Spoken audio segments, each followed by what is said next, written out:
Alléluia. Ce matin, je vais partager avec vous, on va continuer sur notre thème, sur comprendre la conscience de la propriété ou comprendre le principe de la propriété. Est-ce que quelqu'un est béni d'être là? Tu vas prendre ta Bible dans le psaume 24 que nous avons lu, verset 1. On fait notre première lecture. Ensuite, nous allons lire Jacques 4, verset 7 et Luc 16, verset 9 à 12. Amen. On se tient debout. À l'Éternel, la terre et ce qu'elle renferme. À l'Éternel, la terre et ce qu'elle renferme. Le monde et ceux qui l'habitent. Le monde et ceux qui l'habitent. Car il l'a fondé sur les mers. Oui. Et affermi sur les fleuves. Et affermi sur les fleuves. Merci. Va dans Jacques 4, verset 7. Jacques 4, verset 7. Oui. Soumettez-vous donc à Dieu. Oui. Résistez au diable et il fuira loin de vous. Est-ce qu'on peut dire ensemble, soumettez-vous donc à Dieu. Soumettez-vous donc à Dieu. Résistez au diable et il fuira loin de vous. Luc 16, verset 9 à 12. Et moi je vous dis. Et moi je vous dis. Faites-vous des amis avec les richesses injustes. Suivez bien ce verset. Faites-vous des amis avec des richesses injustes. Qu'est-ce que c'est qu'une richesse injuste? La richesse injuste, c'est l'argent. Amen. La Bible dit, faites-vous des amis avec des richesses injustes. Oui, continue. Pour qu'ils vous reçoivent. Oui. Dans les tabernacles éternels. Pour qu'ils vous reçoivent dans des tabernacles éternels. Quand elles viendront à vous manquer. Quand elles viendront à vous manquer. Ce verset est un mystère. Ce verset est un mystère. Faites-vous des amis avec les richesses injustes. Il appelle l'argent la richesse injuste. Ce qu'il est en train de nous dire, l'argent n'est pas la vraie richesse. Quand il dit richesse injuste, ça veut dire l'argent n'est pas la vraie richesse. Mais vous pouvez l'utiliser pour avoir accès aux véritables richesses. Amen. Veuillez vous asseoir dans sa présence.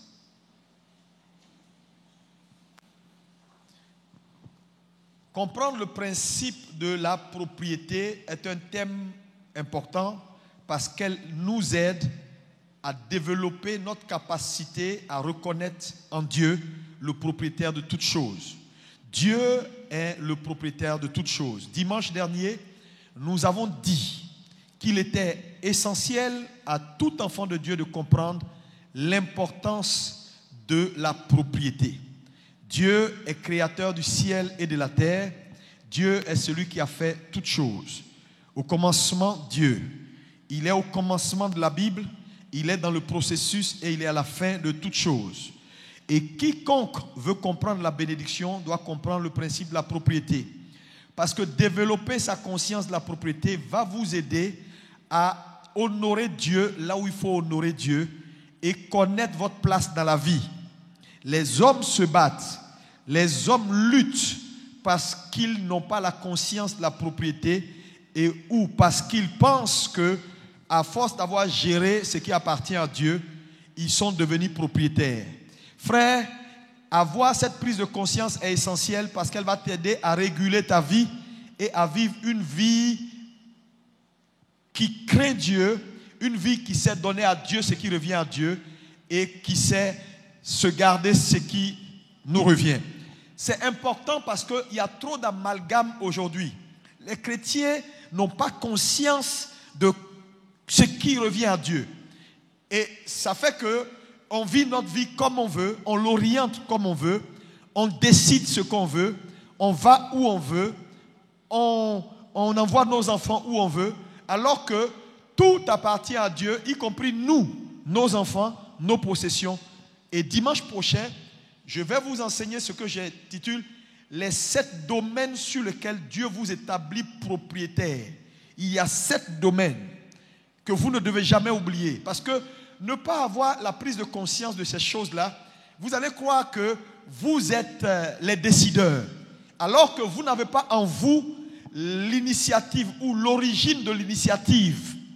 Et là où il n'y a pas l'origine de l'initiative, si on prend des initiatives, on ne peut que se tromper et on ne peut que se perdre. Voilà pourquoi beaucoup de chrétiens font fausse route. Mais pourquoi Dieu, en cette fin d'année, nous envoie dans un tel type d'enseignement, c'est pour nous donner des conseils et nous dire faites gaffe. 2019 sera une bonne année. Mais elle ne sera pas une bonne année avec des slogans. Ce n'est pas les slogans qui établissent une bonne année. C'est la compréhension et le changement qui font que les choses évoluent dans notre histoire. Donc, il ne s'agit pas d'avoir la même façon de voir les choses, la même façon de comprendre les choses, mais d'accepter la vérité et d'aller au changement pour que Dieu puisse nous bénir. C'est très important. L'année qui vient sera une bonne année. Mais elle sera une bonne année pour ceux qui vont prendre la décision de dire « J'ai vécu ma vie comme je veux. J'ai orienté les choses comme je veux, mais maintenant je vais changer les choses. » Je vais changer les choses. En tout cas, moi j'ai pris ma décision de changer les choses. Maintenant, si tu es d'accord pour aller vers un changement, ça sera bénéfique pour ta vie. Sinon, un slogan ne change pas une année. Je déclare l'année tant, je déclare. Vous savez, quand on fait des déclarations ou qu'on donne à l'année un thème, c'est pour vous donner des grandes balises. Et dans ces balises-là maintenant, quand vous décidez de changer, Dieu va vous faire naviguer et vous allez voir votre vie réussir. Mais ce n'est pas les grands titres qu'on donne. Je déclare année de grande moisson. Ça ne veut pas dire que tu auras la grande moisson si tu ne prends pas la décision de faire des changements notables dans ta vie. Et nous sommes à la fin de l'année, c'est le temps du bilan où chacun doit réfléchir et comprendre. Et un tel message nous amène à ouvrir notre pensée et à rectifier ce qu'il faut rectifier. C'est important de comprendre que Dieu est le propriétaire de tout. Et si nous acceptons cela, ça veut dire que nous ne sommes pas propriétaires. Mais si nous ne sommes pas propriétaires, je vous l'ai dit dimanche dernier, ça veut dire simplement que nous sommes gestionnaires. Mais nous sommes gestionnaires parce que c'est nous qui avons dans nos mains, enfants de Dieu, les biens du Seigneur. Regardez, je l'ai dit tout à l'heure au premier culte, une nation se portera bien jusqu'à ce que l'Église se porte bien. Donc c'est l'Église qui détermine, en fait, si une nation va bien se porter ou elle va mal se porter.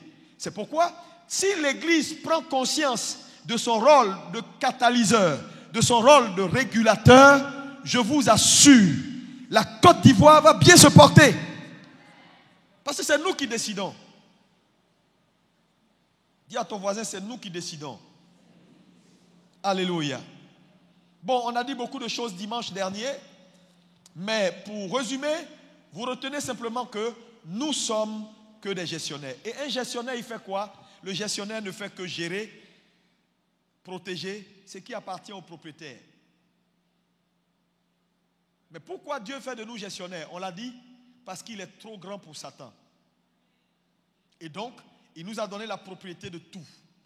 Il nous a dit, gérez-moi tout. Donc, nous sommes des gérants. Donc, la vie que Dieu t'a donnée, les enfants que Dieu t'a donnés, la maison que Dieu t'a donnée, le travail que Dieu t'a donné, il t'a établi gestionnaire. Ton rôle, c'est de coordonner, de conduire, de protéger et de faire un compte rendu au propriétaire. Vous allez voir que tout gestionnaire qui prospère est approuvé par son propriétaire. Là où le propriétaire n'a plus d'approbation ou ne fait plus confiance en son gestionnaire, ce gestionnaire-là, il y a deux choses qui peuvent lui arriver. Soit le propriétaire désormais fait les choses sans l'aviser, ou soit le propriétaire le dégage. Il n'y a pas trois. Soit il te contourne, soit il te dégage, parce qu'il ne te fait plus confiance. Et j'ai dit quelque chose de très important que je veux que vous puissiez retenir. La capacité d'un homme n'est pas seulement liée à sa compétence. La compétence fait partie de la capacité, mais la compétence n'est pas tout. Parce que si à ta compétence n'est pas associée la confiance du propriétaire, quelque chose va te manquer. C'est pourquoi nous devons, je pense pour chacun d'entre vous, dans cette nouvelle année 2019 qui arrive, travailler pour que la confiance de Dieu en nous grandisse. Regarde ton voisin, dis-lui, travaille pour que la confiance de Dieu en toi grandisse. Dis ça encore. Dieu cherche des hommes. Il dit, qui enverrai-je? Dieu veut faire confiance à des hommes.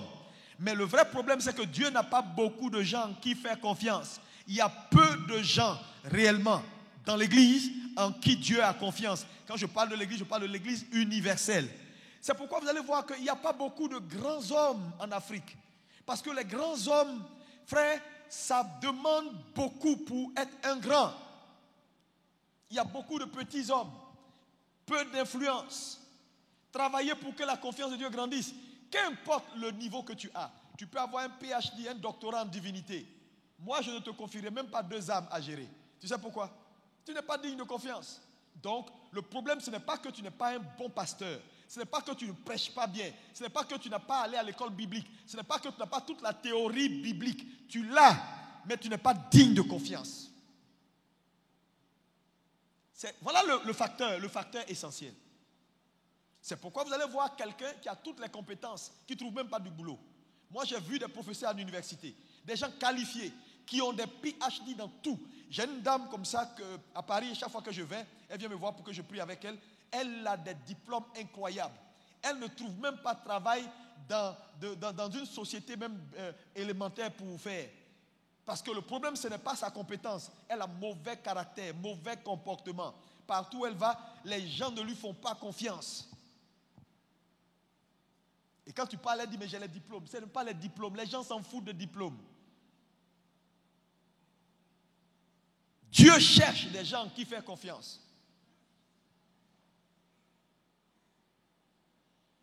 Et vous allez voir que ça fait la différence entre 2 pasteurs, 3 pasteurs, 4 pasteurs, 2 frères.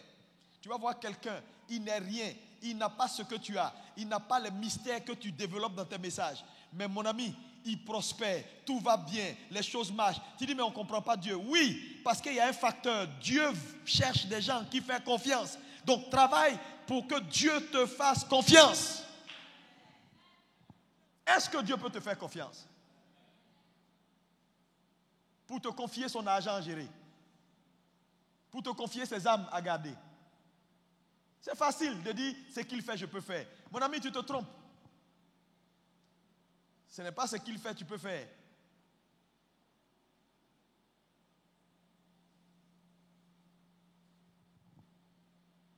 Et j'ai terminé en disant ceci. Le problème avec l'Église, c'est que, ne respectant pas les principes, le 3e acteur, parce qu'il y a 3 acteurs, il y a le propriétaire, il y a le gestionnaire, il y a le voleur. Le voleur renie le titre de propriété du Seigneur. Seigneur, tu n'es pas le propriétaire. Je ne veux pas que tu sois le propriétaire. Donc il vient pour voler. On a fait l'exemple ici. Les titres de propriété que Dieu confie à l'homme.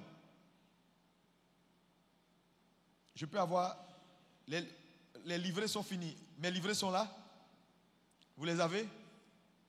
Non, mes livrets. Bon, je vais donner l'exemple simplement, il n'y a pas de souci. Sans les livrets. Alléluia. J'ai dit, on donne au gestionnaire 10 livrets. On dit, garde-les. Les 10 livrets sont sous son autorité.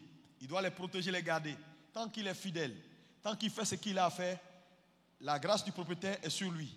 Parce que ce que vous devez comprendre, c'est que Dieu veut se sentir propriétaire au travers de la façon dont vous gérez ses biens.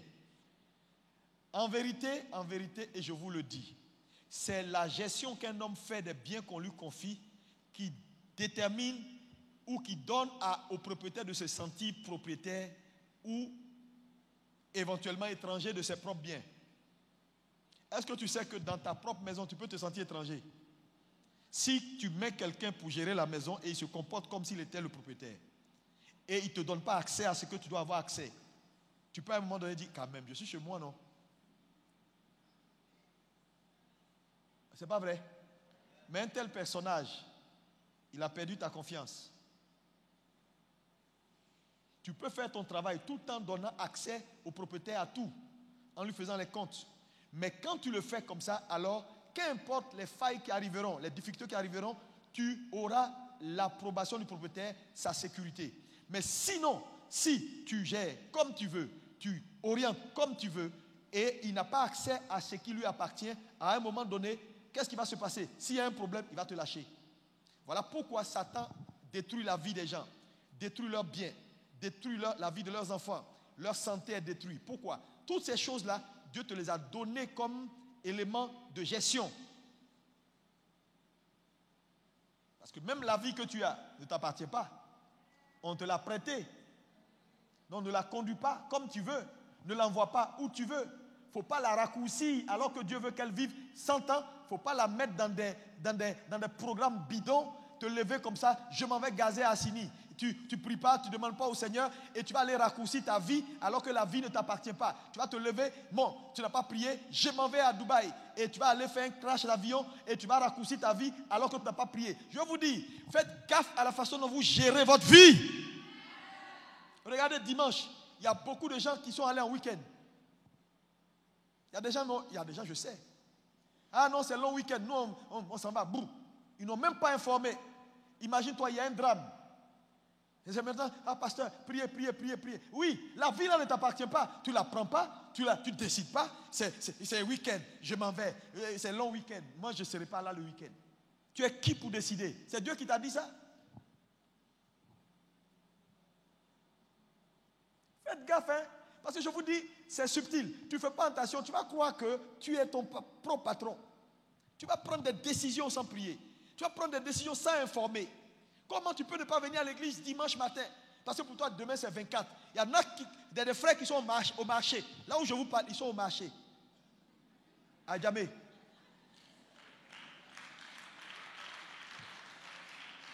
Je te dis, ils sont à Djamé en train de fouiller les trucs. C'est combien? Demain il y a 24. Église, oubliez-moi église.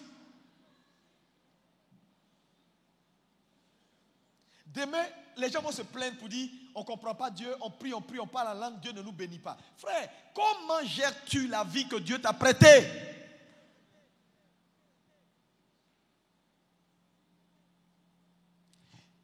La première qualification du propriétaire, c'est très important, parce que si tu gères mal, quand le dévoreur va venir, il va prendre. Parce que toi et lui, vous faites la même chose. Toi, tu voles Dieu, lui aussi vole Dieu. Donc un voleur ne peut pas chasser un voleur. Au nom de Jésus, Satan, je te lis. Il dit quoi? Calme-toi. Je t'empêche de prendre ma santé. Je t'empêche de casser mes affaires. Il dit, hé, calme-toi. J'ai pris tes affaires. Toi, tu as pris pour qui? Tu dis, j'ai pris pour qui? C'est qui dans ta poche, c'est pour qui? Tu as pris ta dîme pour aller payer poulet, non? C'est fin d'année, on t'a payé 2 salaires. Tu as pris pour aller payer poulet? Tu n'as pas pris ta dîme là pour aller payer poulet. Tu dis, Satan, j'aime pas ça. J'aime pas ça.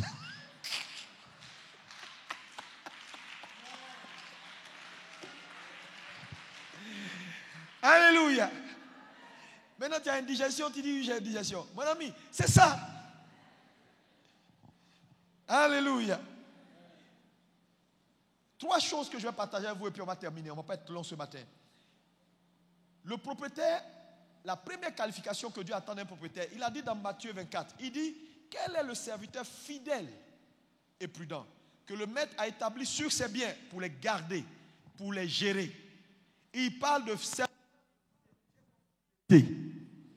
Plus fort, fidélité. Encore. La fidélité est le premier critère que tout gestionnaire doit avoir. Dieu veut te trouver fidèle vis-à-vis de ce qu'il t'a confié, vis-à-vis de lui. Et donc, Dieu va te tester parce que la fidélité est toujours testée. Et le premier domaine dans lequel Dieu va te tester, relis-moi Luc 16, versets 9 à 12. Suivez bien. Et moi je vous dis, faites-vous des amis avec les richesses injustes. Oui. Pour qu'ils vous reçoivent dans les tabernacles éternels, quand elles viendront à vous manquer. Oui. Celui qui est fidèle dans les moindres choses, l'est aussi dans les grandes. Oui. Et celui qui est injuste dans les moindres choses, l'est aussi dans les grandes. Oui. Si donc vous n'avez pas été fidèle dans les richesses injustes, qui vous confiera les véritables? Et si vous n'avez pas été fidèle dans ce qui est à autrui, qui vous donnera ce qui est à vous? Nul serviteur ne peut servir 2 maîtres. C'est bon, on va s'arrêter là. Amen. Quand vous prenez ce récit, vous allez voir ces 3 éléments de test qui apparaissent dans ce récit. Numéro 1, Dieu va tester votre fidélité sur les petites choses. Il dit, si vous êtes fidèle dans les petites choses. Dieu va vous tester avec les petites choses. Ne négligez pas les petites choses et les faibles commencements dans votre vie.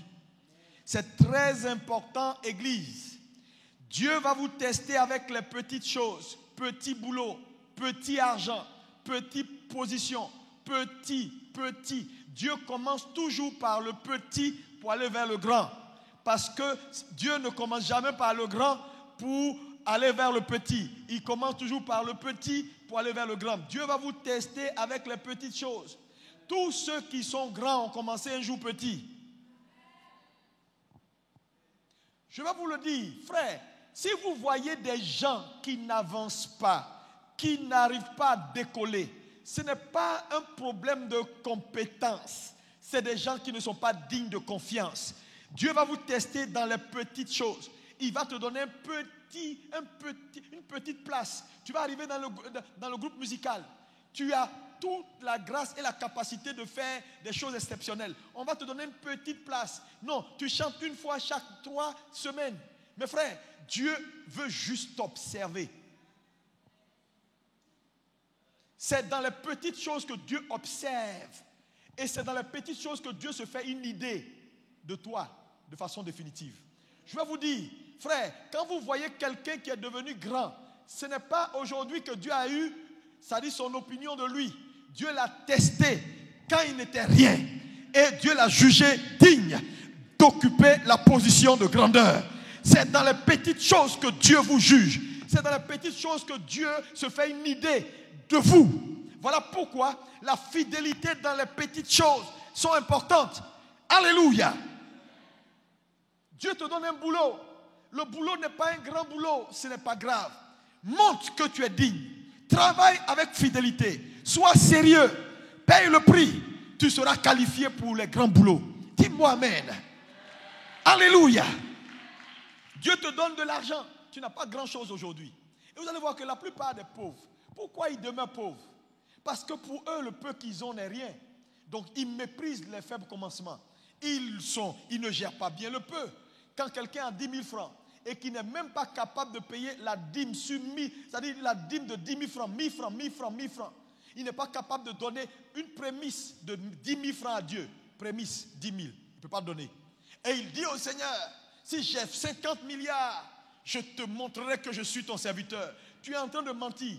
Même si on prie pour toi, toutes les grâces et les onctions qu'on va te communiquer, le principe qui est établi ici, celui qui est fidèle ou infidèle dans les petites choses, le sera dans les grandes, va combattre les onctions qu'on a déposées sur ta vie. Voilà pourquoi, quand on prie pour les gens, on leur impacte la grâce ne leur sert de rien parce qu'il y a des principes élémentaires qui combattent même l'onction de Dieu dans leur vie. Tu n'es même pas capable de gérer 5 personnes. Tu dis, Seigneur, donne-moi une église de 100 personnes, tu vas voir. Des pasteurs, tu les mets dans l'église. Pasteurs, ils ont le titre de pasteur. Titre. On les appelle pasteurs. Ils sont assis, ils ne font que dormir. Ils attendent qu'on leur dise, j'ai l'honneur, voilà ce que tu feras. Donne-moi une église et tu verras que je vais gérer. Pasteur, réunion, tu n'es pas là. Prière, tu n'es pas là. Temps, tu n'es pas là. Tu dis, donnez-moi une église et vous verrez. Tu vas attendre et attendre. Attendre et attendre. Le principe est têtu.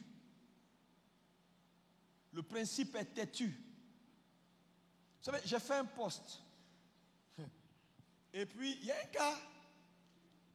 Je ne sais pas, le post là, je ne sais pas, peut-être que ça l'a.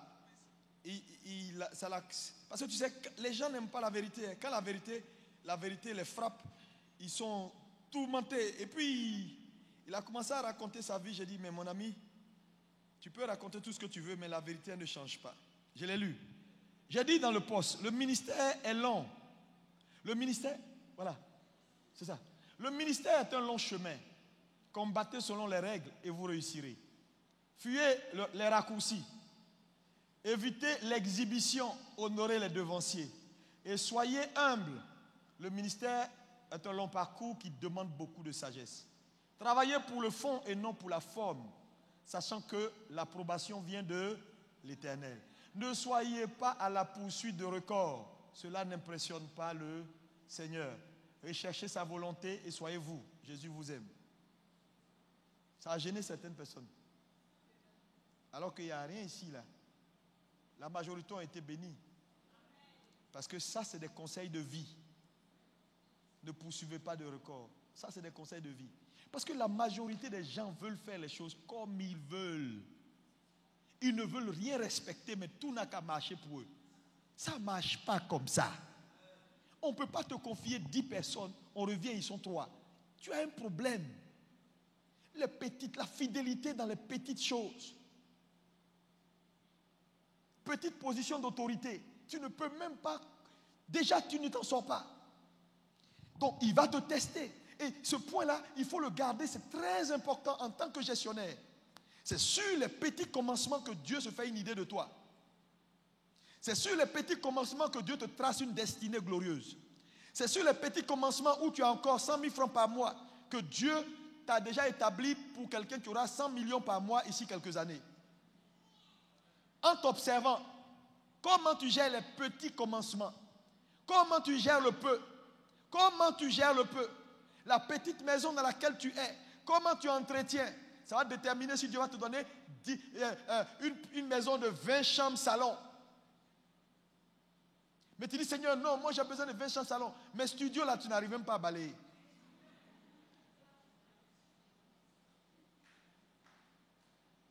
Ce que je dis n'est pas correct.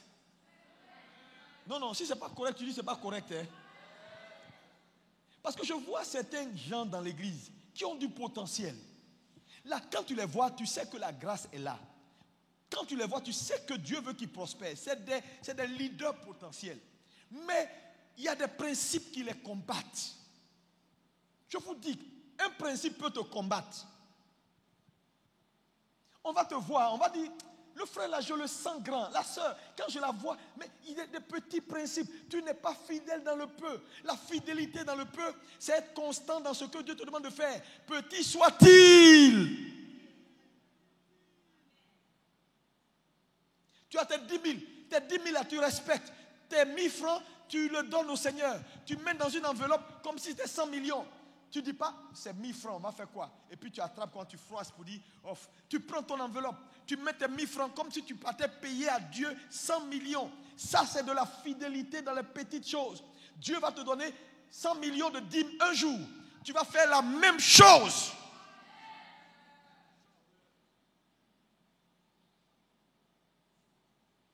Mais tu ne peux pas dire oui. Tu ne peux même pas. Ce qu'on te donne, qu'est-ce que tu fais? Il y a des gens, frère, je vous ai dit ici dimanche dernier qu'un voleur reste voleur jusqu'à ce qu'il soit en présence de ce qu'il aime voler et puis il ne vole pas ça. Sinon, le fait d'enlever les choses autour d'un voleur là ne le change pas. Il n'a plus accès à ça, c'est tout. Mais il demeure un voleur potentiel. Donc quand Dieu veut nous changer, il nous confronte à ce à quoi il veut nous délivrer. C'est pourquoi, si tu es quelqu'un qui parle trop, Dieu va te mettre en face des gens aussi qui vont te smacher pour que tu finisses par dire, bon, je ne parle plus même. Mais sinon, on ne va pas t'isoler pour dire, non, elle parle trop, isolons-la. Il faut plus... Non, ça ne va pas t'arranger. Le jour où tu vas trouver un sujet, tu vas parler. À un moment donné, c'est sur les mouches, tu vas commencer à parler. C'est quelle mouche qui tourne? Mais regarde le cafard là, tu vas parler, tu aimes parler. Si Dieu veut te délivrer, il va te confronter. Pour que tu sois libre. La fidélité dans les petites choses. Dis à ton voisin, sois fidèle dans les petites choses. Dis encore amen. Parce que je vais vous dire, Dieu veut vous bénir, c'est pourquoi il vous teste. Je disais tout à l'heure, les gens riaient. J'ai dit, vous savez, pendant les fêtes de fin d'année là, on est à Noël, depuis octobre, tous les fermiers, ceux qui élèvent les poulets là, ils ont commencé à engraisser leurs poulets. Ils donnent engrais. Ils donnent manger, ils donnent de l'eau, ils donnent lumière. Le poulet est là, il mange, il est content, tout va bien, il ne paye pas courant. Le vrai problème, il pense qu'il est béni. Non, on veut le tuer. Donc lui, il est là, il voit plein de gratuits qui arrivent là, mais il ne sait pas qu'on le guette pour décembre. Donc il faut le... Il va dire, mais mon patron est gentil ces 2 jours-là. Hein. Il y a plein de nourriture qui arrive, il y a l'eau, il y a tout. Mais en fait, c'est parce qu'on attend que tu grossisses. Parce que décembre, là, bientôt, demain, ça va couper les trucs. Fia. Satan est comme ça. Il est prêt à tout te donner. Tant qu'il tient ton âme, tant qu'il peut couper ton cou, quand il veut, il va t'engraisser, te donner tout. Mais avec Dieu, ce n'est pas comme ça. Avec Dieu, la promotion vient du test. Nous, il nous teste. Et quand il voit qu'on est jugé fidèle, il nous positionne. Est-ce que quelqu'un peut me dire Amen? Voilà pourquoi, qu'importe qui tu es, ces 3 tests-là, tu passeras par là. Dieu va se faire une idée de toi dans tes débuts. La façon dont tu gères le petit. Petit travail, on t'a confié à l'église. Petit responsable de direction. Regarde, on va faire le bilan, ça fait pitié. Les gens ont démissionné de leur poste.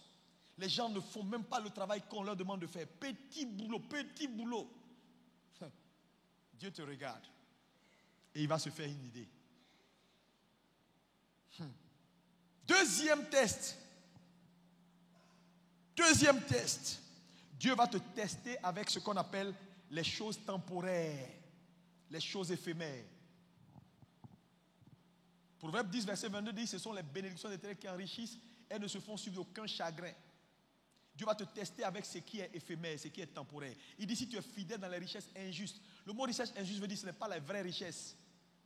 Mais si tu es fidèle dedans, elles vont te conduire dans les éternels. Donc le permanent vient de ce qui n'est pas permanent. Mais c'est la gestion de ce qui n'est pas permanent qui te fait entrer dans le permanent.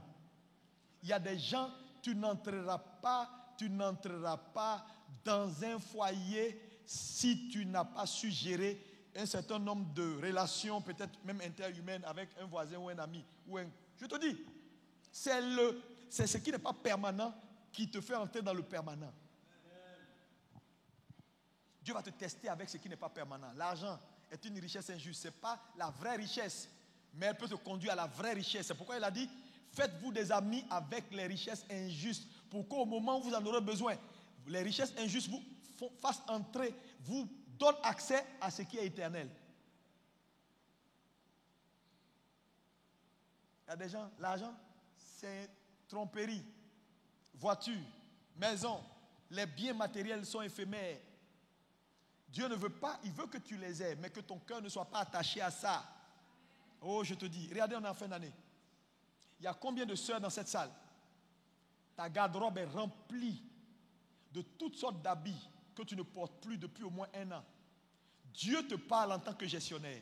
Libère-moi ces choses-là. Aide certaines personnes qui n'ont rien apporté. Chaque fois que tu ouvres, il n'y a même pas place. Ça là, je l'ai acheté quand j'étais à Tunis en 2001. Non, lui, c'est quand j'avais 25 ans. Non, cette robe, tu es là, tu es content. Ta garde-robe est remplie.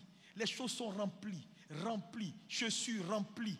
Et les gens sont là. On va venir ici le 31. Il y a des sœurs ici, là, elles n'ont même pas habit pour porter. Tu es rempli. Et puis tu dis, ça là, mon âme est attachée à ça. Cette couleur, cette chemise là, non. Continue à t'attacher aux biens matériels. Je vous dis, quand tu marches avec Dieu, il faut avoir du discernement. Si l'église comprend ce message, il n'y aura plus d'indigents dans la maison du Seigneur. On était à Boisseau hier, mais il a fallu que des gens décident pour dire non, le partage est essentiel. Tout le monde, pratiquement 80-70% des gens, c'était des musulmans. Les enfants musulmans, partout des enfants musulmans. Mais on n'a pas partagé avec eux.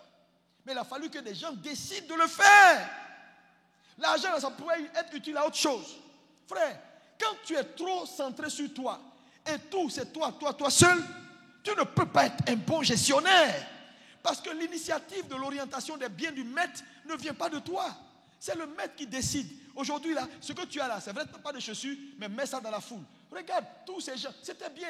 À Boisseau, on a fait des cadeaux, on a fait des trucs, les enfants étaient nombreux, la gloire de Dieu. Regarde-moi tous ces enfants-là, regarde-moi au milieu là-bas, on me voit à peine. Parce que tous ces enfants-là cherchent Dieu. Église, est-ce que vous allez continuer à être là, vous et vous seuls? Rien n'avance, les choses n'avancent pas. Moi seul, mangez. Seigneur, fais pour moi. Chaque fois, c'est pour toi on fait. Chaque fois, c'est ta garde-robe. Toi seul, c'est rempli, c'est rempli, c'est rempli, c'est rempli. Dieu va te tester avec les petites choses. Est-ce que tu peux me dire Amen?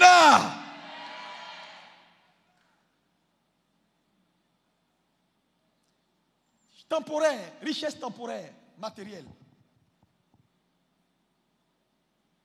Dieu va vous tester avec. L'argent n'est pas la vraie richesse. Dieu va te donner une position temporaire. Tu vas écraser tout le monde. Tu vas jouer les patrons. C'est juste temporaire. Il veut voir juste comment, quand on te donne quelque chose qui n'est pas durable, comment tu gères. C'est le temporaire qui qualifie pour le permanent. Dis à ton voisin, c'est le temporaire qui qualifie pour le permanent. Oh, dis-lui, dis ça avec force.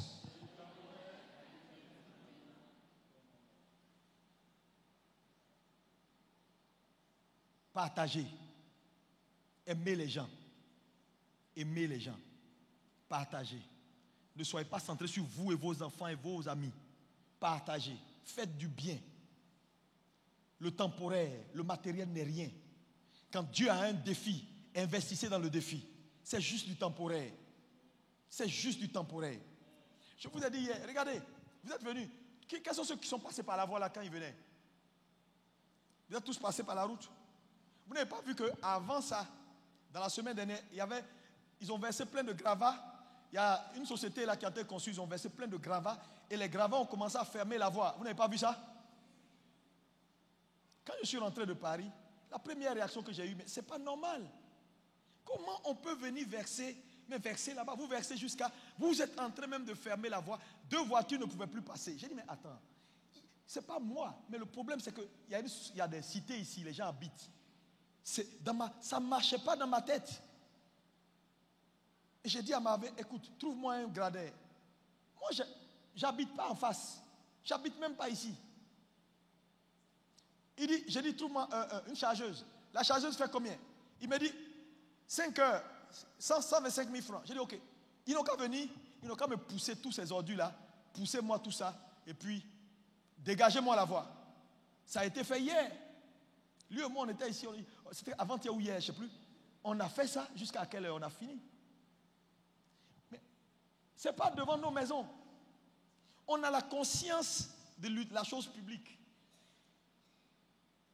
Les gens sont contents. Ils disent, hey, dites au pasteur que Dieu le bénisse. Hein. Mais vous savez, je vous dis, c'est important de faire ce qui peut aider. L'argent, c'est rien du tout. Si tu es trop accroché à ça, ça va te tuer. C'est du bien temporaire. Mais Dieu va l'utiliser pour voir jusqu'à où ton cœur. Mais on l'a fait là. Mais les gens, ils sont contents. Tant qu'ils sont contents, je vous le dis, si c'est comme ça, c'est parce que je n'en ai pas assez. Si j'en avais assez, tu ne peux pas venir ici là et voir la voie là comme ça. Ça ne marche pas. Moi, qu'importe qui fait, ce n'est pas mon problème. Tant que moi je vois que je peux faire, je le ferai.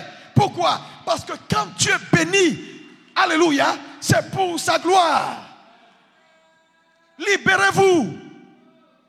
Trop de gens sont bloqués dans des choses matérielles.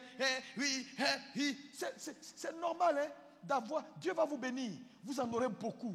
Vous serez à l'aise. Mais après ça, il dit à Abraham, sois source de bénédiction. Dieu te teste toujours avec ce qui est temporaire. Pour voir si tu mérites le permanent ou l'éternel. C'est pourquoi faites attention à vos amitiés. À ce que vous faites maintenant, c'est déterminant pour demain. Il y a des sœurs. Il y a un pasteur qui rendait un témoignage. Je vous donne son témoignage. Vous savez ce qu'il dit? Il allait prêcher dans une église. Et il a vu une sœur. Et Dieu lui dit, cette sœur-là, elle a besoin d'être mariée l'année prochaine. Non, les semaines qui suivent. Et il appelle la sœur. Il dit, mais tu n'es pas encore mariée? Elle dit non. Il dit, Dieu va faire ça, tant. Et puis à la fin, après il demande, il dit, tous les hommes qui sont intéressés à marier cette sœur, venez me voir après le culte. Et après le culte, il y a 5 messieurs qui apparaissent et qui vont voir le pasteur. Hein? Et le pasteur parle avec eux et puis il trouve que dans les 5 là, il y avait un qui était vraiment un homme bien. Un homme vraiment bien. Et il prie avec le monsieur et il dit à la sœur, tu passes me voir tel jour, on va prier et puis je vais te présenter au frère que Dieu m'a montré.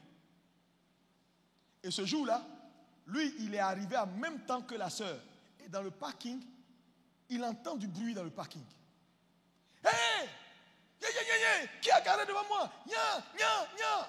Et puis quand il regarde, il voit que c'est la sœur là qui est en train de gueuler, crier sur un monsieur qui a garé devant elle. Quand il a vu ça, il s'est caché. Et puis il a dit, quoi? Ça c'est femme kamikaze. C'est femme Boko Haram. Donc il est allé, il a vu le frère, il a convoqué le frère, il a dit au frère, bon, on va continuer à prier. Je pense que je devais te présenter quelqu'un, mais continuons à prier. Et puis bon, d'ici là, on verra. Et la soeur arrive à la fin du culte. Pasteur, tu as dit que tu me présentais quelqu'un. Et puis il dit nous, bon, Dieu m'a dit qu'on peut encore prier. On a encore des semaines à prier. Et c'est après qu'il révèle la soeur, je ne l'ai pas fait. Parce que ce que j'ai vu, non, je ne peux pas permettre que tu maries un tel frère qui est bien. Comportement Boko Haram que tu as vu là. Tu vas entrer dans ce foyer-là, c'est détruire la destinée du monsieur. Attends, le monsieur a garé. Mais elle gueule, elle veut casser la voiture. Mais tu ne peux pas être autant nerveuse. Tu vas entrer dans quel foyer? Dieu t'observe. Je vous dis, les relations humaines, là, Dieu prend ça pour t'observer. Comment? Tu n'es pas encore marié. Dieu te donne un camarade, quelqu'un qui est gentil à toi, qui cause, qui rit. Mais tu es tout le temps en train de... Dès qu'il fait, tu prends un verre, tu casses sur sa tête, bye. Tu n'es pas encore marié.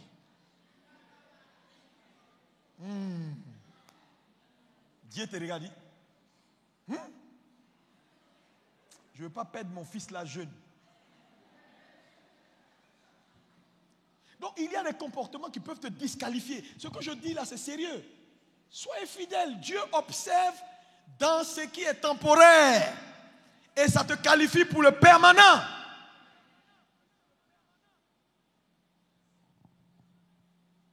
Ce n'est pas une affaire de beauté. Beauté. Tu vas voir quelqu'un, il marche à une femme, la femme n'est pas jolie du tout. Tu dis, comment elle a fait pour avoir le monsieur là? Il faut fermer ta bouche. Ce n'est pas comment elle a fait. Tu ne sais pas pourquoi il est avec elle. Alors que toutes les Miss Monde là sont là dans Abidjan. Quand elle marche comme ça, il y a le soleil qui apparaît.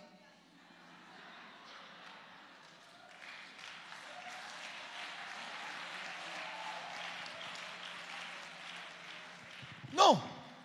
Changez de comportement. Changez.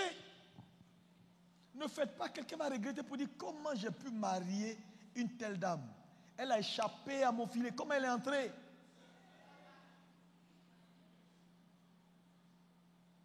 Ce n'est pas pour tout on se bat. Ce n'est pas pour tout on casse tout. Ce n'est pas pour tout on détruit tout. Ça va te disqualifier pour le permanent. Sois vigilant. Dieu observe les petits commencements. Dieu observe ce qui est temporaire. Quand il te met dans une relation temporaire, méfie-toi. Il est sur le point de te qualifier pour une relation qui est grande. Il faut bien gérer. Il y a toujours l'antichambre de la gloire. Dis ça à ton voisin. Mandela, il est passé par la prison avant d'être président. Quand il est sorti, il n'a pas été président comme tout le monde. Tu sais, Dieu va toujours te former à là où il t'envoie. Mais il va t'observer. C'est des tests de vie. Et ces tests de vie ont disqualifié tellement de personnes. Tellement. Ce que je vous enseigne ce matin là. Oh. Si tu as compris ça, ton 2019 est gagné. Hein? Non, au lieu de réussir, tu vas venir crier. C'est mon année de temps, c'est mon année de temps. Tu vas le dire. C'est des slogans. C'est des slogans. C'est des slogans. Toi, quelle décision tu prends personnellement de faire les choses autrement? Tu ne vas pas passer ton temps à frapper ta femme. Ça ne se fait pas. Tu t'es trompé une fois, ok, en passant. Et c'est quel style tu as là?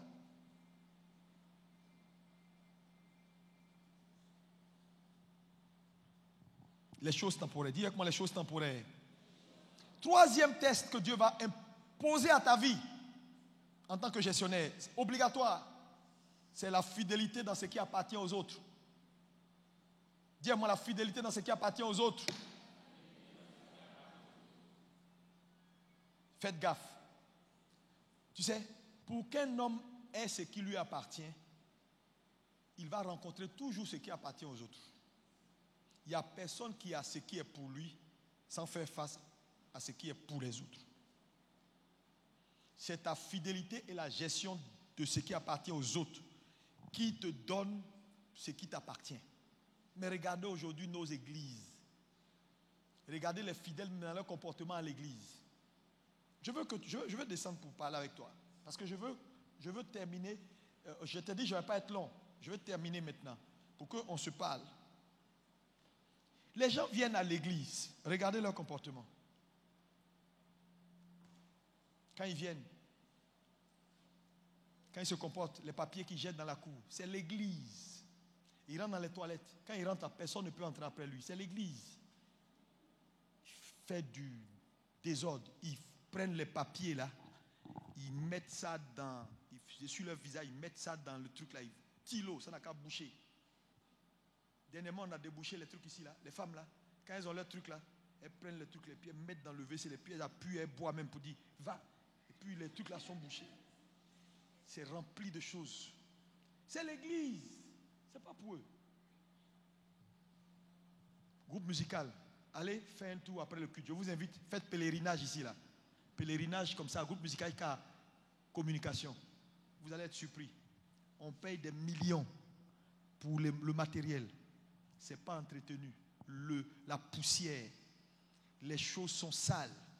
Les gens, ils s'assoient, ils finissent. Chaque fois que je passe là, ils finissent le culte. Les Kleenex sont à terre. Les jacks traînent. La communication, là, on n'en parle pas. Et puis demain, on dit oui, ça siffle. Ça siffle. Ils prennent les caméras là. Il y a un gars qui a fait tomber une caméra, il s'est cassé la tête. Et puis il allait garder doucement. C'est l'église. Les gens font les choses parce que ce n'est pas eux. Est-ce que c'est comme ça que tu gères les trucs de ta maison? Non. Mais tu sais, tu n'auras pas ce qui t'appartient jusqu'à ce que tu comprennes que la qualification pour avoir pour soi, c'est la fidélité pour les autres. Il y a beaucoup de choses que vous voyez là. C'est la négligence. Les gens n'ont pas conscience que Dieu observe la façon dont vous gérez pour les gens. Ah non, tu es allé. Ah oui, l'église du pasteur Amazou là, c'est pas mon église. Tu prends mon nom pour associer à l'église. Moi j'ai la conscience de la propriété. Ici là, le boss c'est Jésus. Je ne suis qu'un gestionnaire. Donc les gens ont ça dans leur tête. Ils sont là, et donc ils font les choses comme ils veulent. Ils viennent quand ils veulent. Il y a des gens, ils viennent une fois par semaine. Moi je te pose une question. Quand tu voyages, tu n'appelles pas ta maison pour voir si ça va bien? Est-ce que tu ne prends pas les nouvelles de la maison? Mais il y a combien de gens, quand ils quittent ici dimanche, pour revenir dimanche prochain, qui appellent, qui cherchent à savoir même comment l'église se porte? Est-ce que les choses vont bien? Est-ce que ça est fait? Pasteur, pour les fêtes de Noël, qu'est-ce qu'il y a? Bon, pasteur, est-ce que les pasteurs, comment les pasteurs vont faire? Pasteur, comment tu as organisé pour que les pasteurs mangent pendant les fêtes? Pasteur, comment ça va se faire? Non. Ce n'est pas leur problème, parce que ce n'est pas pour eux, ce n'est pas leur affaire. Mais actuellement, là, quand ils quittent l'église, ils ont leur planning. Je finis à Djamé. Dans Djamé, je vais à Trècheville. Est-ce qu'il y a beaucoup d'embouteillages? Donc là même, il y en a qui sont sur WhatsApp en train de communiquer. Tu m'attends, on va finir. Je pense qu'il a dit du pas aujourd'hui.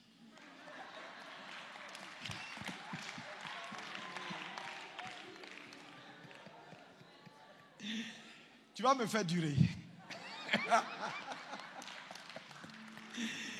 Vous comprenez que ce n'est pas facile. Mais voilà comment les gens travaillent. Pour Dieu. Non, mais pour eux. Ça fait que nous sommes devenus des chrétiens, je ne sais pas, le mot n'est pas égoïsme. Je cherche le mot. Égocentriques, mais qui sont intéressés. Tout ce qui touche à nous, on est dedans. Mais quand c'est trop lointain, on ne le fait pas. Frère, la qualification d'avoir pour toi, c'est ta fidélité dans ce qui appartient aux autres. Dieu te donne un petit boulot, tu travailles dans une société. Tu es comptable à la geste aussi. Tu arrives à 9h. Tu ne travailles pas. Quand tu vois ton patron entrer, tu es là. Comme si tu travaillais alors que tu étais en train de causer. Mais tu fais du mal à qui? Et puis après tu viens, tu dis, pasteur, je sens que je dois monter une structure de distribution de case, tu n'auras jamais ta société à toi. Parce que tu n'es pas fidèle dans ce qui appartient aux autres. Ce n'est pas une fausse prophétie. Tu n'auras jamais. Voilà pourquoi les gens créent des sociétés, ça se casse. Ils créent des entreprises, ça ne marche pas. Parce que ce qu'ils ont semé là, c'est ce qu'ils moissonnent. Tu es infidèle pour les autres. Et tu penses que tu vas avoir pour toi. Et tu seras le patron. D'autres gens vont te faire des infidélités quand ils vont ruiner ta boîte. Ce n'est pas moi qui ai écrit la Bible. Je vous explique les tests que Dieu applique à tout chrétien né de nouveau qui devient gestionnaire. Le premier, c'est dans les petites choses. Il commence par rien te donner, par te donner des miettes pour voir ta réaction. Deuxième chose, il va dans tout ce qui est éphémère et il finit par ce qui appartient aux autres. Donc tu vois que la vie là, il faut être intelligent. Il faut être juste intelligent. Il faut bien faire pour les autres. Tu es responsable de direction. 2019, change d'attitude. Réfléchis. Il ne faut pas qu'on soit obligé de t'enlever. Mais pour t'enlever, on doit réfléchir pour dire non, on ne peut pas enlever ce monsieur-là. Regarde comment il est parfait. Regarde comment il prend des initiatives. Regarde comment il innove. Mais on ne doit pas dire, mais tu es où? Il y a des frères. Je ne les vois jamais assis comme ça pour écouter la parole de Dieu. Ils sont tout en train de promener. L'hyperactivité, là, ce n'est pas ce qui fait la spiritualité. Tu ne veux pas changer. Tu veux continuer parce que tu ne veux pas que la vérité entre dans tes oreilles. Tu ne veux pas changer. Ok, continue. Moi, je ne fais que faire ma part. Je vous le dis. La vie, là, elle est d'abord personnelle. Je vous prêche la vérité. Je vous dis toujours des choses que... Si moi, j'avais eu à entendre ces choses-là il y a longtemps, il y a peut-être certaines erreurs que je n'aurais pas faites dans ma vie. Mais vous, je vous les dis tous les jours. Comprenez, ces 3 tests-là, c'est des tests de vie. Si tu veux, ne prie pas, ne parle pas en langue en 2019. Commence à être fidèle dans ce qu'on te confie pour les autres. Tu vas voir les miracles, les choses qui vont arriver à ta vie sans prier.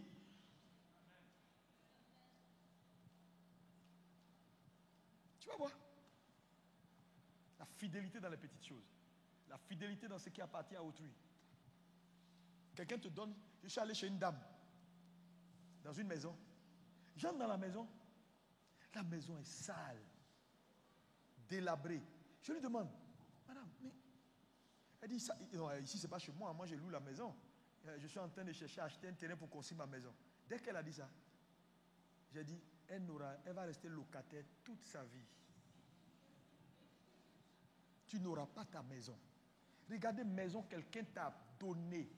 Tu es locataire. Regarde comment tu entretiens la maison de quelqu'un qui l'a fait comme ça pour faire. Tu déposes ton âme dedans, tu dors. Tu dis non, tu ne vas pas prendre ton argent pour mettre peinture sur la maison des autres. Et que toi tu cherches terrain pour construire ta maison. Tu n'auras jamais ta maison. Attendez, même si tu loues la maison, tu dors dedans, mais entretiens la maison des gens. Quand le monsieur vient, qu'il voit que tu as ajouté une valeur à sa maison, mais il va prier même pour que tu restes là. Le jour où tu n'auras pas de loyer, mais il va te dire non, ce n'est pas grave. Ce que tu as fait de ma maison, pourquoi les gens sont méchants? Pourquoi? Les gens sont assis là, tu vas voir, ils ne foutent rien.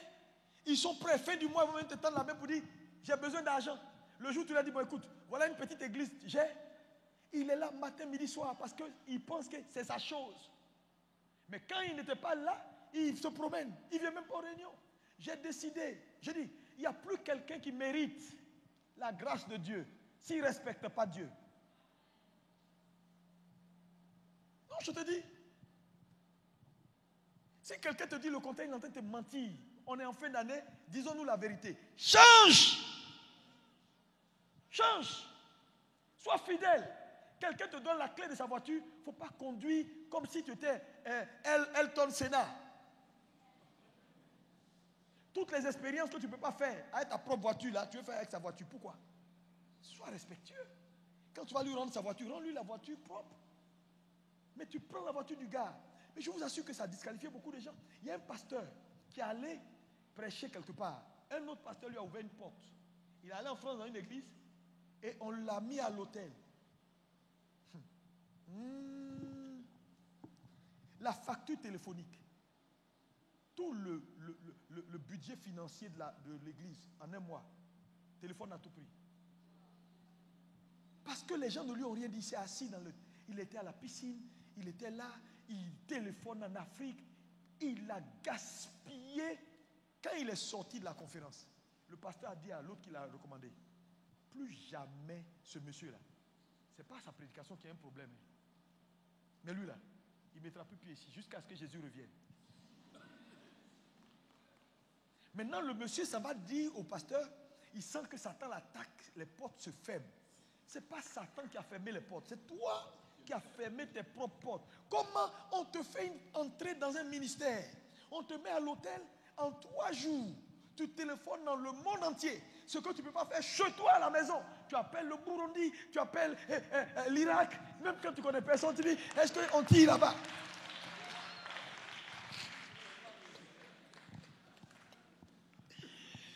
Non, les gens sont méchants.